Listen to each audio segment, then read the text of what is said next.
Pindah agama ternyata masih menjadi persoalan yang amat peka di negeri ini. Apalagi jikalau yang pindah agama itu adalah orang-orang yang populer atau mereka yang menduduki jabatan penting. Sebagaimana terjadi dengan isu dahlan iskan mengenai pindah agama. Heboh terkait isu pindah agama dahlan iskan menjadi pokok bahasan dari KBN Nusantara video YouTube yang saya dengar pada hari ini. Pidato Dahlan Iskan di Al Zaitun yang ditayangkan di dalam KBN Nusantara terkait aktivitasnya sebagai anggota Buddha Susi itu menghebohkan banyak orang dan mereka beranggapan pidato itu mengindikasikan bahwa Dahlan Iskan telah berpindah ke agama ke Buddha Susi. Buddha Susi adalah sebuah organisasi sosial, yaitu organisasi sosial agama Buddha. Dan Buddha Susi tidak menyelenggarakan doa, sembahyang, bahkan tidak ada rumah ibadah. Dahlan Iskan bahkan sampai bertemu dengan pimpinan puncak Buddha Susi di Taiwan, dan Dahlan Iskan mengungkapkan bahwa prinsip dari Buddha Susi adalah tidak boleh punya tempat ibadah, tidak ada doa, dan tidak ada rumah ibadah. Dahlan Iskan menjadi anggota aktivis menurut dia. Dan menurut Dahlan Iskan, mengapa Buddha Suci tidak mendirikan rumah ibadah dan tidak ada sembahyang? Karena menurutnya, atau menurut pernyataan dari pimpinan Buddha Suci yang dikutip oleh Dahlan Iskan, karena jangan-jangan rumah ibadah menjadi simbol marketing persaingan antar agama. Dengan mengadakan banyak-banyakan rumah ibadah dan adu besar rumah ibadah dan adu megah rumah ibadah. Jadi persaingan rumah ibadah itu atau agama-agama ingin memiliki banyaknya rumah ibadah, lebih banyak daripada agama lain, lebih megah daripada agama lain, itu bisa menimbulkan konflik. Karena itu di Buddha Susi tidak ada sembahyang, tidak ada rumah ibadah, dan mereka menggantinya dengan membantu orang lain.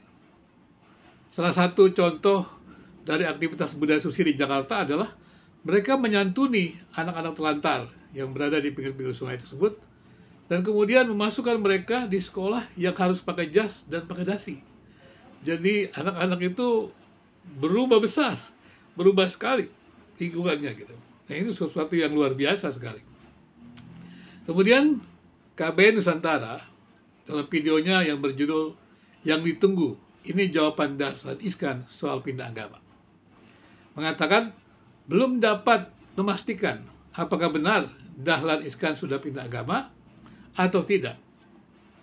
Dan melihat video itu pun atau mendengar daripada pidato Dahlan Iskan di Al Zaitun, saya juga tidak beranggapan bahwa Dahlan Iskan sudah pindah agama. Apalagi Buddha Susi adalah aktivitas sosial, dan aktivitas sosial dari agama tertentu diikuti oleh agama-agama lain menurut saya biasa-biasa saja, tidak ada persoalan. Apalagi semua kita ini kan berada di dalam sebuah negara Pancasila, di mana agama-agama itu berada dalam struktur Pancasila, dan kita melakukan kegiatan-kegiatan bersama. Jadi kalau kegiatan pemerintah diikuti oleh semua agama dan kegiatan agama diikuti oleh semua agama, tidak ada persoalan. Jadi ya menurut saya itu bukan sesuatu yang menjadi tanda bahwa Dahlan Iskan pindah agama. Pindah agama ternyata di negeri ini masih menjadi persoalan peka, bahkan menimbulkan kontroversi. Padahal pindah agama adalah hak asasi manusia. Tapi persoalannya, apakah masih hebohnya isu pindah agama itu terkait dengan apa yang dikatakan Dahlan Iskan, mengutip pimpinan Buddha Susi, yang mengatakan pendirian rumah ibadah dan juga pindah agama bisa menjadi isu atau simbol persaingan marketing agama itu. Ini kan yang terjadi sebenarnya. Artinya tidak menutup kemungkinan ya para pimpinan agama itu ya itu juga terjebak dengan simbol persaingan marketing agama. Terus sebabnya kadang-kadang perjumpaan agama itu sangat keras dan saling kutuk-mengutuki. Saya juga bingung.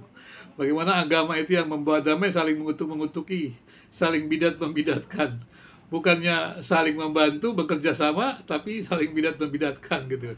Dan mengutuki untuk masuk neraka. Bukannya mengajak semua orang masuk surga, tetapi mengutuki, bahkan membiarkan kalau bisa hanya mereka yang masuk surga, yang lain masuk neraka. Ini lucu sekali. Artinya, tidak menutup kemungkinan ada tokoh itu terkait simbol persaingan marketing agama.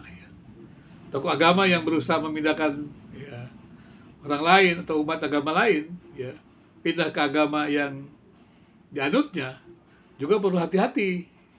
Bahkan ini terjadi pada polemik Protestan dengan Katolik. Saya pikir juga itu terlihat ketika saya banyak bicara tentang kontroversi dengan Katolik dan Protestan. Ada cat-cat yang menjelaskan itu, yang menyerang terkait dengan isu-isu sumbangan, perpuluhan dan segala macam gitu ya. Dan kemudian ini juga bisa terjadi antara Protestan dengan Protestan ya. Apalagi Protestan dengan banyak denominasinya. Kontroversi terkait perpuluhan dan pengelolaan perpuluhan bisa jadi merupakan salah satu indikasi adanya ya, marketing ya, agama itu ya. Persaingan marketing agama ya, persaingan marketing agama. Ya kita berharap sih hal itu tidak terjadi di negeri ini. Dan kalau bisa ya dihentikan atau berhentilah. Karena itu tidak produktif untuk kemuliaan agama. Kalau kita melihat deklarasi hak asasi manusia, pasal 1 dan 18, sebenarnya pindah agama itu adalah hak asasi manusia. Saya akan membacakannya, bunyinya begini. Pasal 1 dan 18. Seluruh umat manusia dilahirkan merdeka dan setara dalam martabat dan hak mereka. Ya. Mereka dikaruniai akal serta nurani dan harus saling bergaul dalam semangat persaudaraan. Ini ayat 1-nya. Kemudian ayat 18-nya. Setiap orang berhak atas kebebasan berpikir, berkeyakinan, dan beragama. Hak ini meliputi kebebasan untuk mengubah agama atau keyakinannya, serta kebebasan secara pribadi atau bersama-sama dengan orang-orang lain dan secara terbuka atau pribadi untuk menjalankan agama dan keyakinannya dalam pengajaran, praktek, ibadah, dan ketaatan. Jadi isu Dahlan Iskan pindah agama dan kemudian menimbulkan kehebohan ya di video-video YouTube, bahkan mungkin juga di kadang-kadang lain, ini menjadi sebuah perenungan bagi kita. Apakah kita memang sudah menghargai hak asasi setiap orang? Kemudian apakah kita tidak tahu nyawa agama adalah kebebasan? Ketika orang memilih agama bukan karena kebebasan, sebenarnya dia tidak memilih agama.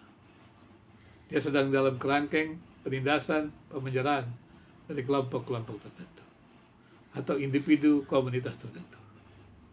Biarlah ya negeri yang merdeka ini bisa menghadirkan kebebasan beragama dan kemudian membuat agama-agama yang beragam itu bisa hidup bersama merdeka di dalam rumah Pancasila, negeri atau negara Indonesia yang kita cintai. Terima kasih.